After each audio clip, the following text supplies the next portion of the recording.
Well, hello there, brilliant private practice owner. My name is Gerda, and you are listening to the Private Practice Success Podcast. And this is episode number 27. The topic of today's discussion emanated from a recent poll that I ran in my Facebook group called Private Practice Success for Allied Health Professionals.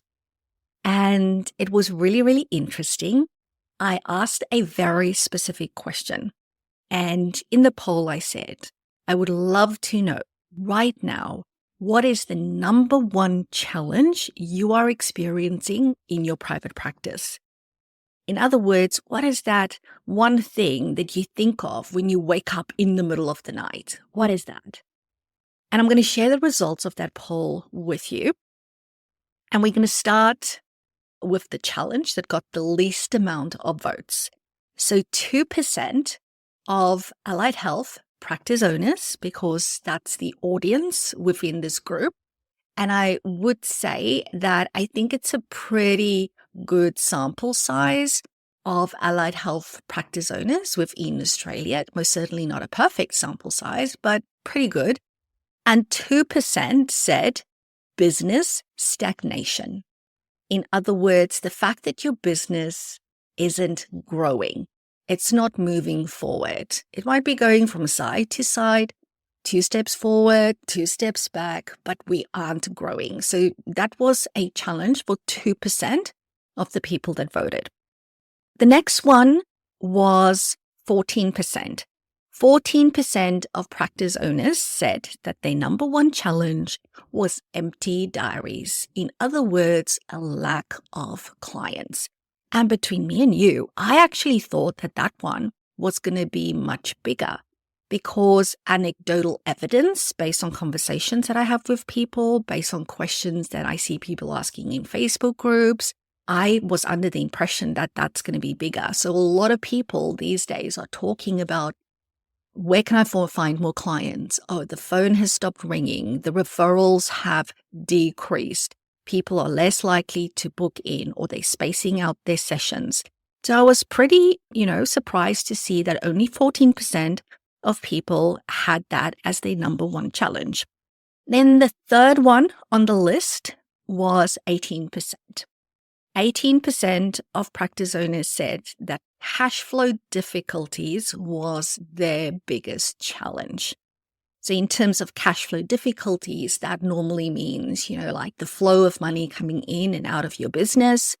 And it's generally a difficulty when there's more money going out than money coming in, or the rhythm of that flow is such that the cash isn't in your bank account when you need it, like when you need to pay your bills or when you need to pay your team, your third parties haven't paid, or for some reason, the cash just ain't there, right? And I say for some reason, there's always a reason. You can pinpoint what it is when you do a bit of a deep dive into it.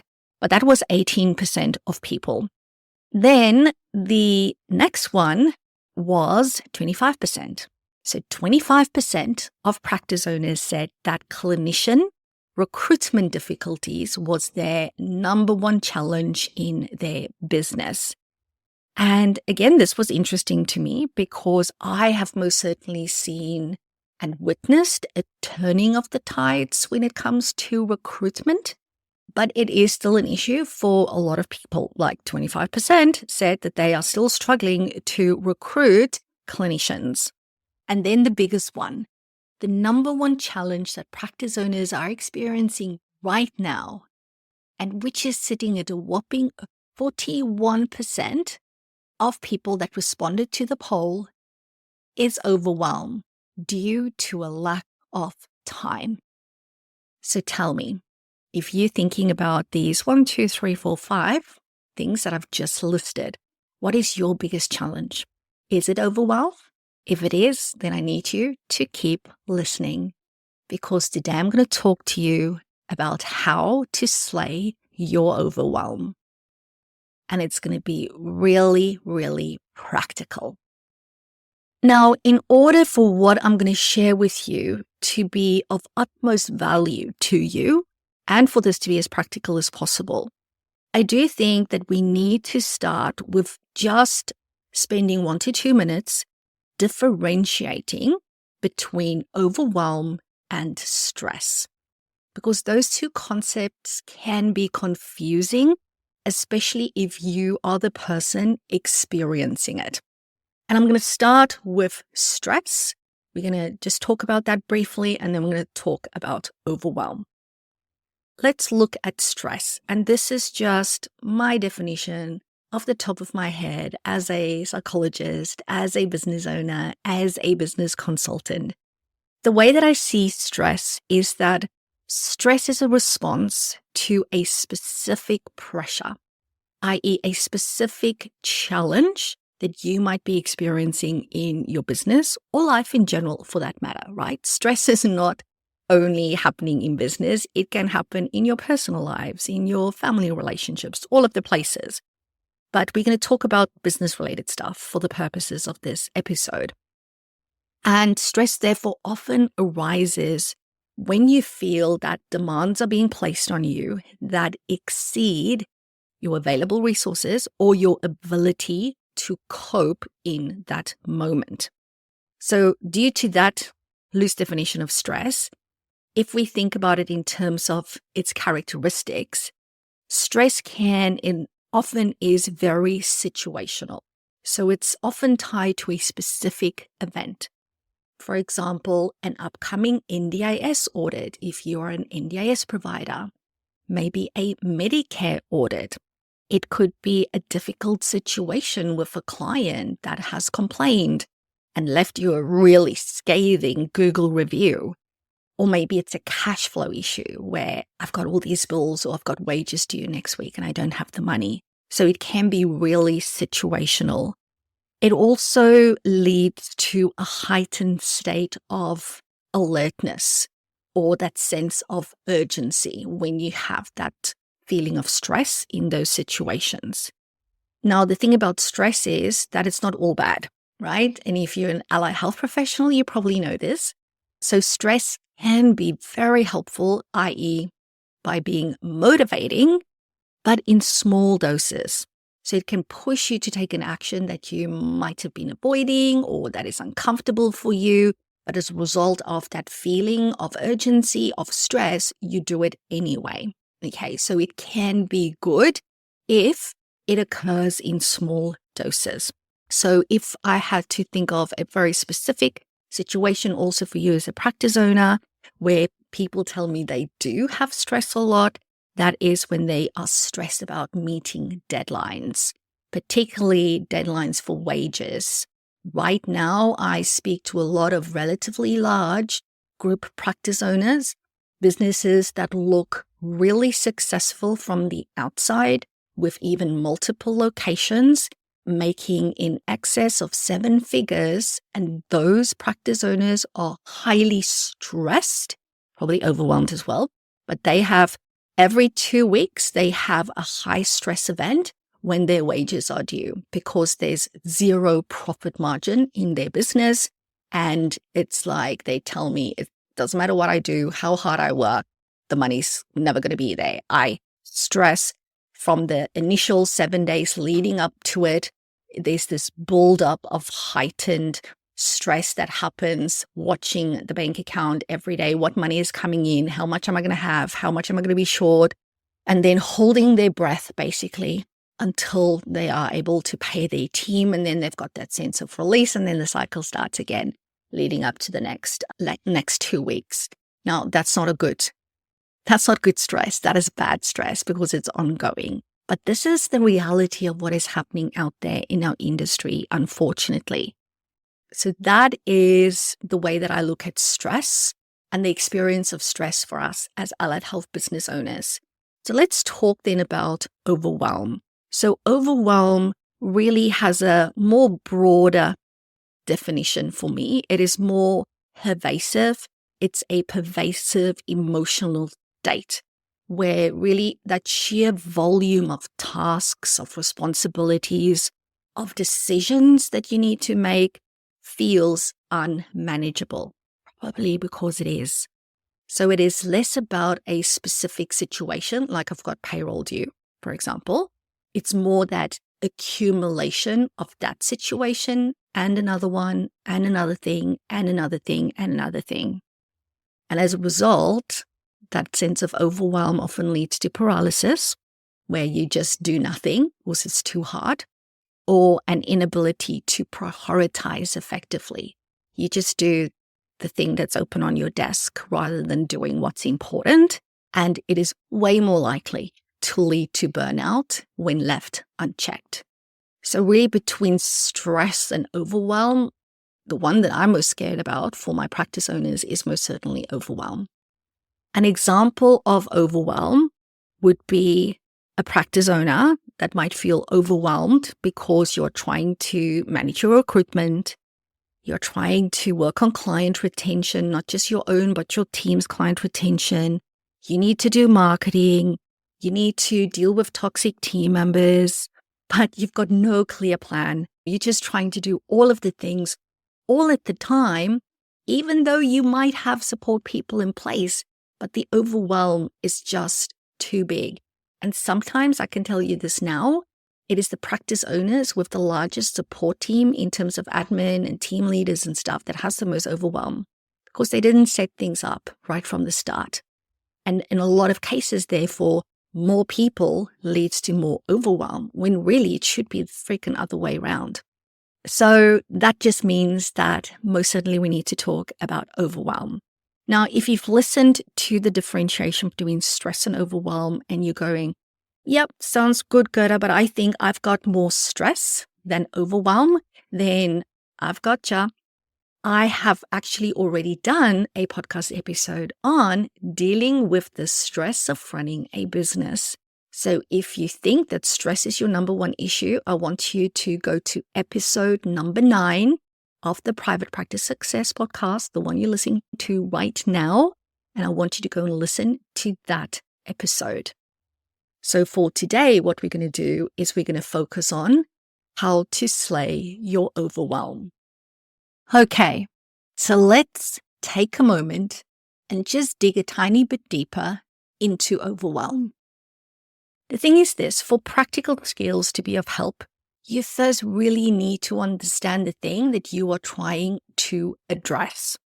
Because unless you understand the thing, in this case, overwhelm, you're not just going to take my word for it. Like, well, I would love it if you would, and some of you might. But as a general rule, we need to understand, why am I doing these things? All right, so if we look at the Oxford Dictionary definition of overwhelm, because the one I shared with you previously was my own, the Oxford Dictionary defines overwhelm as follows. It says that overwhelm is to have such a strong emotional effect on somebody that it is difficult for them to resist or know how to react. Just let that sink in for a minute. It's like, that is so freaking true. Because when your overwhelm is high, that is exactly what happens. It's like you've got this feeling and you just don't know what to freaking do. So don't give yourself a hard time if you are struggling with overwhelm. It is freaking paralyzing. It also says that overwhelm is to defeat somebody completely. Oh my goodness. Do you sometimes feel defeated by your overwhelm? Yeah. Next one, it says overwhelm is to be so bad or so great that a person cannot deal with it.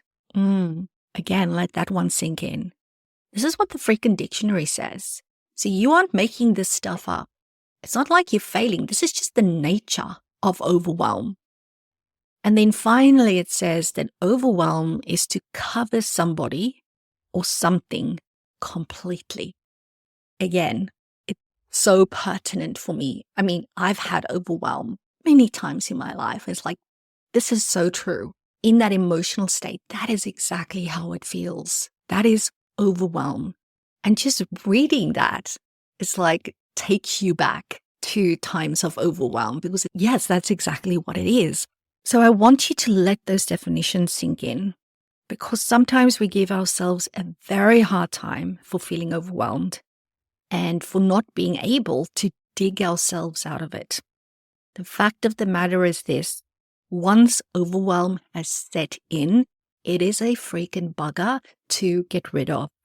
And what makes it even harder is that overwhelm has this sneaky little cousin called anxiety that likes to tag along with overwhelm. And when the two of them get together, they cause a shit ton of problems. Have you met anxiety? I'm sure you have. Most of us has. So again, the point here that I also want to make is that we need to be proactive. We need to nip overwhelm in the bud before it can start to reap complete havoc with your plans, with your day, with your week, your month, your year, with your life. And this is where our skills are going to come in, the practical things that you can do that I'm going to share with you today. Skill number 1 is to pause. I cannot emphasize enough the importance to resist the urge to do something when you're feeling overwhelmed. You know what I'm talking about, right? You wake up in the morning, you have this internal nervousness, this pressure that drives you to just get into the day and start doing stuff. That urge, which is often driven by wanting to feel that I've done something. That urge is driven by that need to reduce the overwhelm. But in fact, by acting on that urge, it only perpetuates it. It keeps you in the state of pursuing reinforcement that at least you've done something, giving you short-term relief and allowing you to get through yet another day and then to do it all again tomorrow. And what then happens as a result, it means that you keep on avoiding bigger issues, which is often the important issues. And by avoiding doing the important stuff, this then leads to more and more fires popping up in your business down the road. So to some extent, really what I'm saying is you're putting yourself in a cycle and you are keeping yourself in that perpetuating cycle. Can you relate to this? So what's the answer then? What you want to do is that before you want to jump into your day, you want to pause. You need to pause until such time as you have clarity around what is important for you to do today. If you get to the end of your pause and you are still unsure, you pause again and again until you know what is the most important thing that I need to get done today. Not the easiest thing, not the quick win. What is something important? Because once you've made that decision, there's a knowing that comes, a knowing and a sense of calm that comes instead of overwhelm and anxiety. And you make that the only thing that you have to get done today. And that's how you start to slay your overwhelm. And don't wait for it to set in. I would encourage you to go right now and go, where am I going to apply this in my daily life? Can I make this part of my morning routine? Now, I'm going to be the first one to put up my hand and say that I could never be part of the 5 a.m. club. I am not a morning person. When I had kids, I had no choice. I had to be up. My kids were never good sleepers. Now that my kids are older, my alarm in the morning goes off at 7 a.m. I will not get up before 7 a.m. Maybe I shouldn't say this on the airwaves, but it is what it is. I'm not a morning person. I'm also not a nighttime person. I'm a freaking day person. So for me, doing the journaling in the morning, like early before the house wakes up, that doesn't work. I'm not saying don't do journaling. I actually do love journaling, but I do it when it works for me. I do my pause at a time that works for me. So don't look at where other people is fitting this in. Ask yourself, where's your time of pause going to happen? It might be before you put your light off at night and lay your head to sleep. Maybe that's when you need to pause. And then tomorrow morning when you wake up, your little notebook is there right next to your bed, maybe on a sticky note to say, this is your one thing that you're going to focus on today. Because maybe you've got young kids and you don't have that time for pause in the morning. I remember how my life was. Oh my goodness. Getting up, doing breakfast, because my husband always used to start work at 5 a.m. So he wouldn't be home to help with the morning routine, getting kids up, dressed, fed, ready for school. It was a freaking shit show in the morning. Getting out of the house on time, getting everybody to school. And sometimes I felt extremely frazzled when I had to walk into the practice.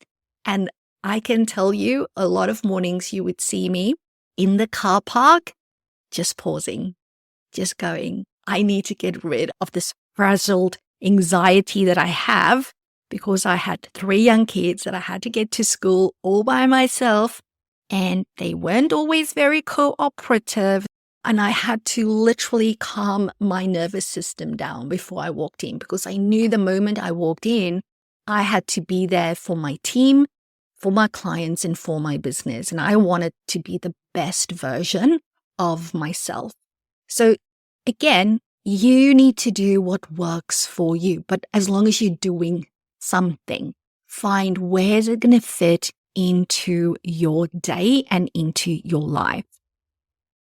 So whenever you notice that scrambling energy of anxiety, because that's what it is. It's like, when you make scrambled eggs, anxiety just scrambles the inside in your chest. It's just like all scrambled and mushed together. That is your flag to pause. And then to trust that whatever you decide is the right thing to do on that day. And then you go and you do just that. Anything else is just the cherry on top of the cake that you get done.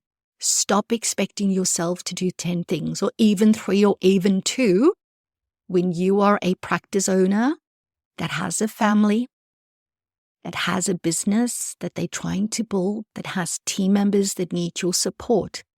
It's time to be realistic. One thing, that's all you need to put on your to-do list. Second skill that you can consider doing to help you deal with overwhelm is to change your state. If you're a Tony Robbins fan, you'll probably know what I'm talking about because he is very well known for his change your state method. Quick side note. First and foremost, thank you so very much for listening and hence supporting this podcast. Second, if you are a group practice owner, please know that it is my mission to help you go from overwhelmed, overworked, and most probably underpaid to fully empowered and financially thriving. Helping you build a practice you can't stop smiling about is more than just a tagline in my world. It is what I do.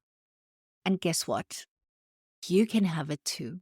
So if you know that you want more from your business, if you know that you deserve more from your business, then today is the day I invite you to reach out. In the show notes, you will find a link to a super short triage form. Pop in your details. I will personally go through your responses and will get back to you ASAP to let you know how I can help. And if I can't, I'll point you in the right direction. Don't put your dreams on the back burner any longer. The sooner you start, the sooner I can help you get there. Now back to the episode.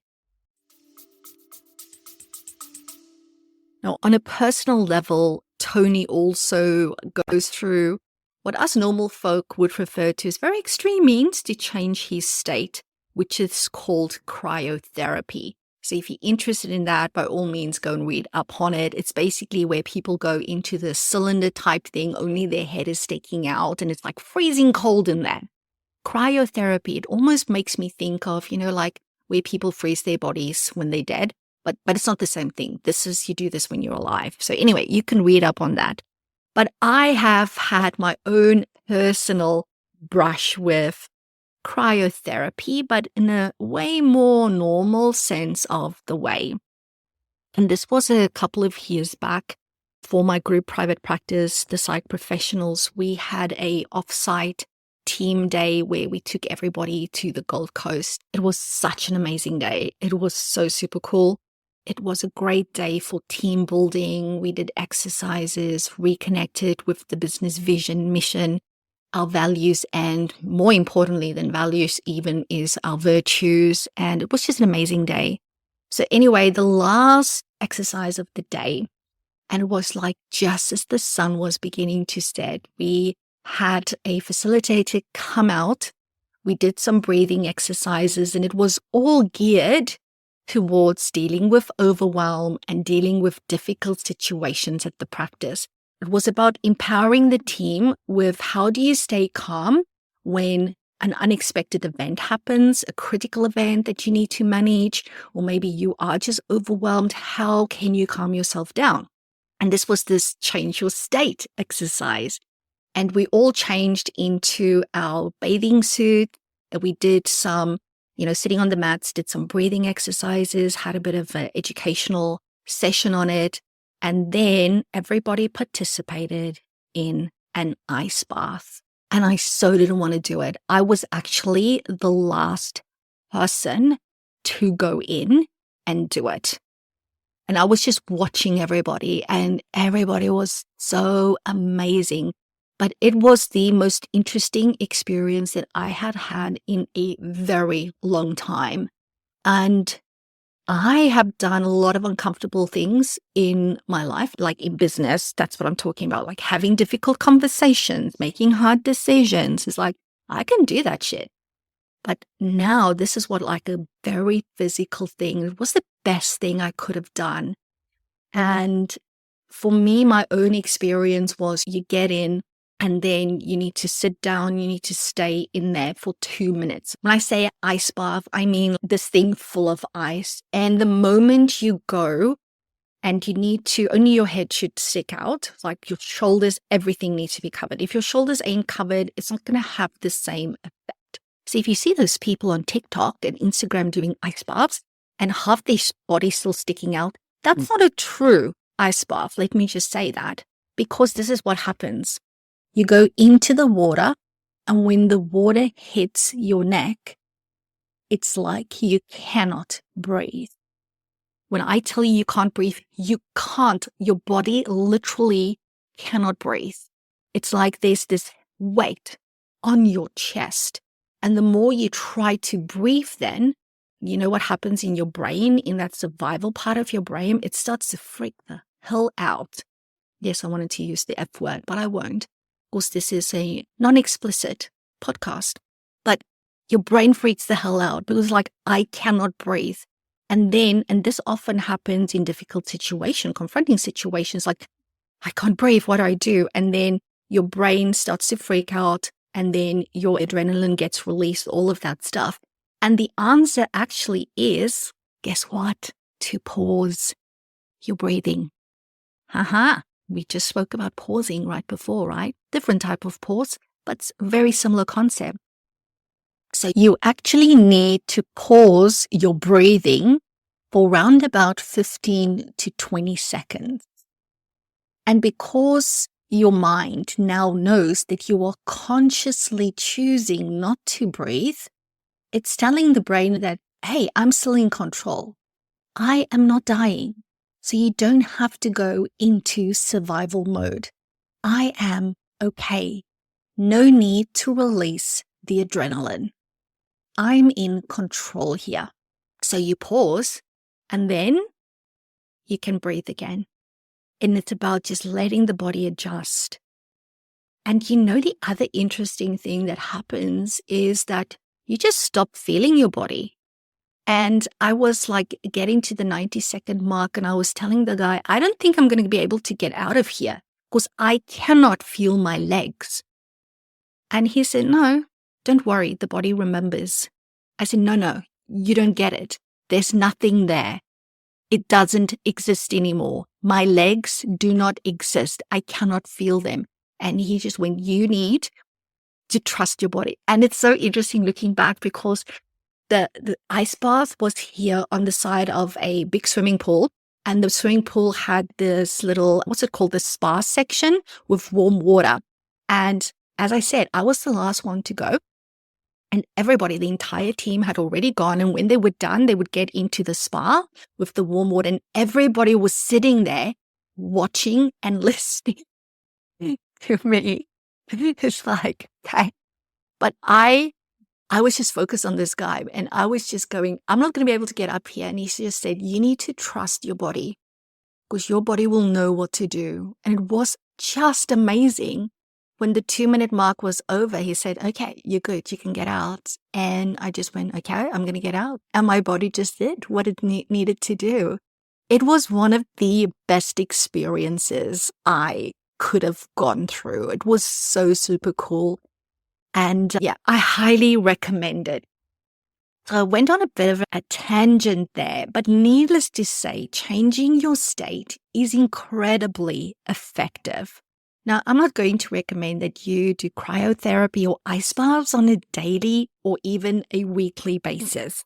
Like, I've not done an ice bath since then. I'm not one of those extreme people. That's not how I operate. If that is you, I love it. There is actually in my little coastal town where I live, there's people that does ice baths here. You can book it in. You can go on a daily basis. It's available to me, but it's not something that I'm pulled to do. I think if I really needed it, if I came to a place where I go that I need like an intervention, I would probably go. But if you manage your overwhelm proactively, you won't need that unless you are just really, really health conscious, and that's the type of stuff that interests you. So rest assured that you can do things that normal people can do that will have a similar calming and empowering impact. Because remember, the goal here is to just achieve a physical change in your state. If you think about your own experience of overwhelm and even anxiety, you'll probably know that it has a really strong physical component, that scrambled feeling on your chest, or maybe for you, it's in your stomach. It can actually manifest in various parts of your body. It's different for each of us. So to shift that physical feeling, you need a physical intervention. And that is where this concept of changing your state comes in. So here's a couple of ways for you to change your state on an everyday basis. It could be as simple as going for a walk, a nice brisk walk. Maybe walking frustrates you and you want to go for a run. Or maybe you like going for an early morning swim. Maybe you want to go for a yoga class, hot yoga. We're doing a lot of stretching. Maybe you want to jump on the kids' trampoline outside in the backyard and just jump until all that scrambled energy has left your body. Maybe you like skipping. There's this guy on TikTok that skips on music, and I always look at him and go, oh, I want to learn how to do that. Maybe skipping is your thing. Maybe just putting on headphones or earphones and just dancing to really upbeat music, dancing like nobody's watching, as they say. Or having a cold shower. Have you tried that one? It wakes you up like that. So there's everyday things that you can do that doesn't cost you money, that doesn't have to involve a lot of your time investment, that can have a similar impact. So maybe try 2 or 3 of these suggestions and see which is the one that does it for you. Or maybe you were a runner when you were younger, but you've stopped doing it and you're going, maybe that was my thing. Just go, okay, I'm going to start doing it again. But choose something that's going to fit into the life that you have today, because our life changes as we, get married. If you have kids, based on where your life is at right now, what does that need to look like for you? And don't get hung up on the fact that there's certain things that maybe you can't do anymore because life has changed. That is just how it is. So you need to make a decision around what are you going to do and where you're going to fit this in to your world right now. And then skill number 3. And can I call it a skill? It is a skill, but it starts with a mindset and an encouragement of remembering who you are. So skill number 1, which was pause. Skill number 2, which was to change your state, has strong physical components to it. With skill number 3, mindset is that primary component. And it is the mindset of remembering who you are. And who is that? You are the CEO of your small business. You are the practice owner, the person that bears all the risk and all the responsibility. You are the principal clinician, probably. You are the director of your business. You are the whatever word you use to describe what you are and what you do in your business. And as the owner, it is your job to sit at the top of your private practice mountain. It is your job to have a bird's eye view of what is happening in the business, in your industry, in your community. Now pay close attention to what I'm going to say next. When there's chaos and overwhelm in the practice, it is not your job to go down, to walk yourself down the mountain and into the valley of doom and operations and do all the things. Because if you do, you will get trapped in the bushes, in the weeds, in the overgrowth, also known as the freaking overwhelm.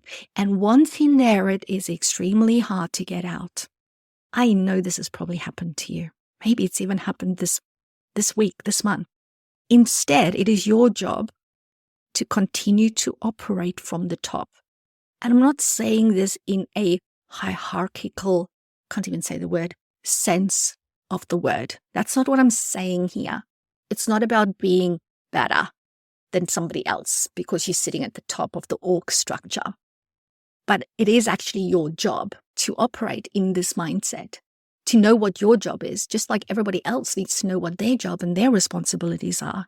And it is your job as the owner and therefore as the leader of your team, whether you've got one team member, 20 or 100 team members, it's your job to stay in the calm. And by staying in the calm, instead of going down there in the overwhelm, your energy will pull whatever is happening down in the overwhelm into the calm. But you need to believe that that's what will happen. So when overwhelmed, you need to take yourself to the top of the mountain. You need to then sit until it becomes clear, what threads do I need to pull next? Instead of being in the valley, pulling and tagging at each and every thread, not knowing where is this coming from and what is going on, because you can't see what is happening when you're down there. It is so much easier at the top of the mountain. But get this, it is not about working yourself to the bone, to the top of the mountain. Being at the top is an energetic choice. It is a mindset choice. You need to decide that that is where you will operate from. And if you ask me, it is a much more pleasant state than being stuck in the overgrowth of the valley. And a lot of times you go down into that valley because you want to help your team, because you want to help whomever is stuck in there. You know, those fires that you are always getting pulled into putting out? You ain't helping. That is not helping. And if you really think about it, it's part of what's keeping you stuck, right? And I see this all the time. I'm in a very fortunate position to speak to a lot of, especially group practice owners, people that are reaching out to me going, hey, Gerda, I'm struggling with A, B, and C. I think you're the person to help me. And then we go through a bit of a process and we talk. And to make a long story short, often they will go, okay, I really want to jump in and work with you. Maybe it's joining my academy or joining the Founders Club. And then they tell me, but I just want to, for example, hire my practice manager, because when I have that person, I'm going to have more time to focus on working on the business. Or I just want to do insert whatever this thing is that they think they need to do so that they can have the time and emotional energy to work on the business. In other words, to go and sit at the top of the mountain. But guess what? It rarely happens. It rarely happens. And I see this all the time. I have been doing this thing called Private Practice Success for quite a long time now. And I started my Private Practice Success Academy towards the end of 2020. So we are now like in our 5th year of doing this. And I've had people reach out to me specifically wanting to join the academy early on, and then again reach out 2-3 years later. And it's really interesting to me that when I compare the information they sent me the first time they reached out to the second time they reached out, do you know how many times? 9 out of 10 times they list the exact same challenges that they had when they reached out the first time. Exactly the same. It's like nothing has changed. And, I've got a really good memory and I keep really good records, because if you email me, I'll go, I'm sure I've heard from this person before, or I'm sure I've spoken to them before. And then I will go and search for it. And I go, oh yeah, this is where they were then. What has changed? What is still the same, etc. And 9 out of 10 times, nothing has changed. And that to me is incredibly sad, because I know that practice owner had the very best intentions to get those things done that they thought they need to get done in order to have the time, the money, the energy to work on their business. But that's just not the reality of business. The sad reality of being a business owner is that you will never have the time until you decide to make the time, until you decide to let go of certain things, to let go of feeling really great by being the one that puts out all the fires. Because I'm the one with the answers. I'm the one that rescues everybody. I'm the one that goes into the weeds. And yes, I might be covered in leeches, full of scratches and hurting and sunburn from working here and fixing all the stuff in the weeds. I did that. That feels good. And I'm not saying you're doing that consciously. You probably ain't. And you might be doing all of that stuff, complaining every step of the way because you actually don't want to do it, but you still do it. And the reality is the only person that can stop you is you. And you need to decide. I can't decide for you. I can encourage you, but only you can decide that, you know what? Doesn't matter what else is happening in the business, even in my life, I am making a choice that enough is enough, that I do not want to stay stuck here. Life is too short to stay stuck. And if you truly want to create a business that can help you achieve the goals for why you started it in the first place, which is for a lot of business owners, especially female business owners, which is the majority of the people I work with, it is to have time freedom, to have financial freedom, and to create that stuff in service of yourself and your own family, right? Because most of us went into private practice to have flexibility, to be there for our kids, but also to build a business that's going to serve the people that work for us, our clinicians, our admin team, but to also build a business, of course, that's going to serve the clients and the community. And you know what? You can, and you deserve a business that serves the community, the clients and the clinicians, and you as well. That is not selfish, okay? Unless you build a business that serves you as a business owner as well, you are doing this for, I wouldn't say for nothing, but you are not creating a sellable asset. And I don't know about you, but I want to have the rewards of having my own business on an ongoing basis, but I also want to be able to one day sell it as an asset as part of my retirement planning. And nobody's going to buy a business where the business owner is a slave, where the business owner can't pay themselves a market wage, where the business owner aren't able to get dividends from the business, where the business owner is on the brink of burnout every second of every day. But ultimately, it's up to you to make that decision. So I'm going to get off my soapbox. And please know, I'm saying these things because I'm like an outsider looking in onto a lot of businesses. I can see those patterns. And again, for me, it's incredibly sad, but also frustrating to see that people are staying stuck in those patterns. And I do see it as my job as your unofficially appointed business mentor here for my private practice owners listening to tell you that this is happening, because now you know. Now you can't say you didn't know.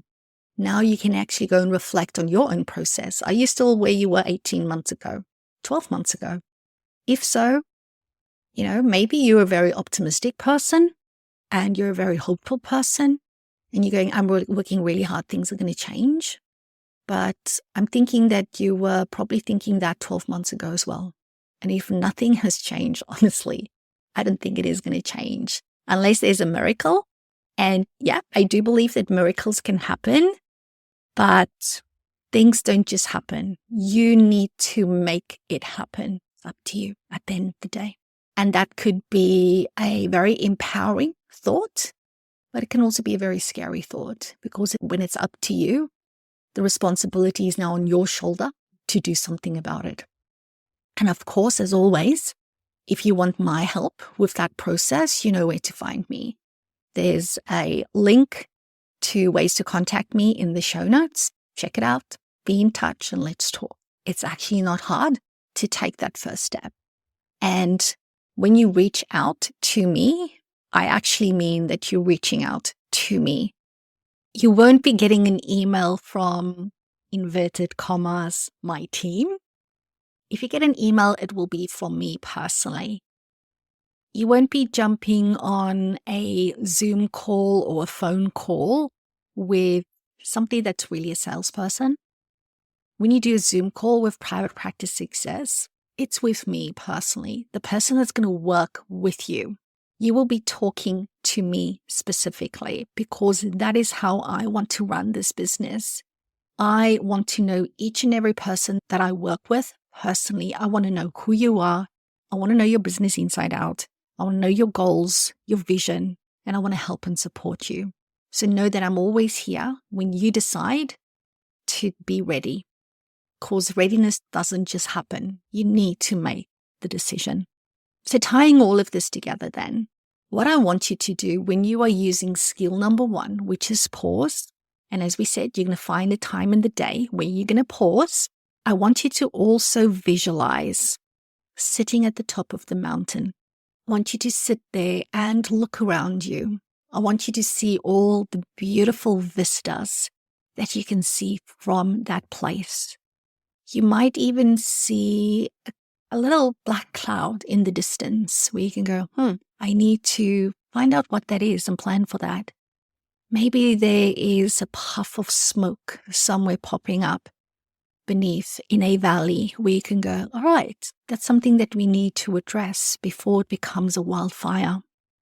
But it's only when we're sitting at the top of the mountain that we can see these things, where we can breathe in the fresh air of calm, of clarity, of confidence. And you so deserve to gift that to yourself. So that is what I want you to do at the start of every day, and really allow yourself to consciously and energetically step into that space. Alrighty. Thank you so much for listening. I do know that this episode was a bit longer than usual, so thank you for sticking with me right to the end. And as always, remember that I am here to help you build a practice you can't stop smiling about.